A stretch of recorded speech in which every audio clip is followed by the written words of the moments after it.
Yeah, ఇక్కడ ఒక చిన్న ఇంట్రెస్టింగ్ పాయింట్ మీకు చెప్పాలి మిత్రులారా. పోటీలో ఉంటారా లేదా భువనగిరిపై నేడు సిపిఎం నిర్ణయం. ఆ పార్టీ మద్దతు కొన్న సీఎం రేవంత్ రెడ్డి అంటూ చూస్తున్నాం. భువనగిరి నుంచి జహంగీర్ అనుకుంటా ఆయన పేరు, ఒక ముస్లిం వ్యక్తి, ఆయన పోటీ చేస్తున్నాడు సిపిఎం నుంచి. ఆయన నామినేషన్ ర్యాలీ 10,000 మందితో నామినేషన్ ర్యాలీ చేసిండు. ఆయన ప్రభావం చాలా తప్పకుండా ఉంటుంది. ఆ ప్రభావం తోటి చామల కిరణ్ రెడ్డికి ఆడ ఎదురు దెబ్బ తగులుతుంది. అందుకే రేవంత్ రెడ్డి సిపిఎం తోటి కాళ్ళ బేరానికి పోతున్నాడు విత్డ్రా చేసుకోవడానికి.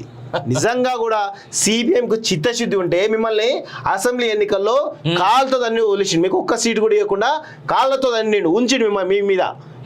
బుద్ధి తెచ్చుకోండి ఇప్పటికైనా. మీకు చిత్తశుద్ధి ఉంటే పోటీ చేయండి.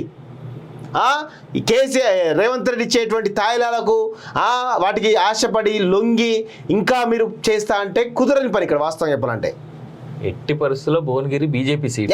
అఫ్ కోర్స్ ఆడ బూర నరసింహ గౌడ్కు రోజుకి ఆయన గ్రాఫ్ చాలా విపరీతంగా పెరుగుతోంది. చామల కిరణ్ రెడ్డి గ్రాఫ్ చాలా తగ్గుతా వస్తా ఉంది వాస్తవం. అసలు ఫస్ట్ సిపిఎం వాళ్ళతో కంటే కూడా నువ్వు కూర్చో, కోమటిరెడ్డి బ్రదర్స్ తో కూర్చో. ఫస్ట్ అన్నా దండం పెడితేనే మన సీట్ ఏది, మనకి గెలవాల్సిందే, నీ కాలు పట్టుకుంటా, నువ్వు అడిగిన హోంమంత్రి ఇస్తా, లేదంటే నేను సీఎం పక్కకు జరిగి నీకే ఇస్తా అని అడుక్కో. నువ్వు ఫస్ట్ నీ పార్టీలు నువ్వు అడుక్కో అన్నా. నువ్వు కోమటిరెడ్డి బ్రదర్స్ ఎట్టి పరిస్థితుల్లోనూ చామల కిరణ్ రెడ్డిని ఎంపీ చేయడానికి ససేమిరా వాళ్ళు అంటా ఉన్నారు.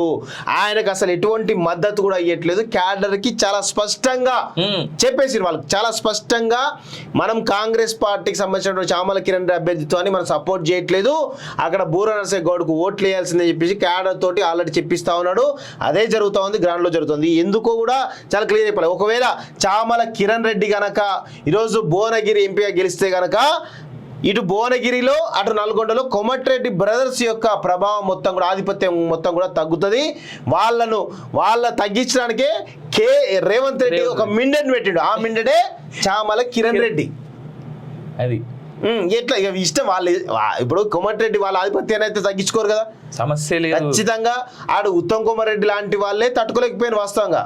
సో వీళ్ళెంత కానీ చామల కిరణ్ రెడ్డిని రేవంత్ రెడ్డి చాలా పెద్ద ఎత్తున ప్రోత్సహించి అక్కడ ఇబ్బందిగా పరిస్థితి చేసే అవకాశం ఉంది. కాబట్టి భయంకరంగా బూర నరసింహ గౌడే ఆడ భారీ మెజార్టీ తోటి గెలవబోతున్న విషయం కూడా ఆ పక్కన చూడు. ఎన్నికల్లో కాంగ్రెస్ కు మద్దతు ఇవ్వండి, ఇండియా కూటమి ధర్మాన్ని పాటించండి, సిపిఎం నాయకులతో సీఎం రేవంత్. అంత ఉత్తదే ముచ్చట. అంతా ఓడిపోతున్నారు అంటే తెలిసింది కదా.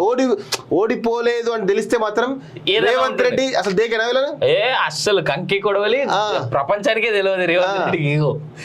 కేసీఆర్ కలుగులో ఎలుకలా అంటాడు, ఎన్నికలు అప్పుడే బయటకు వస్తాడు.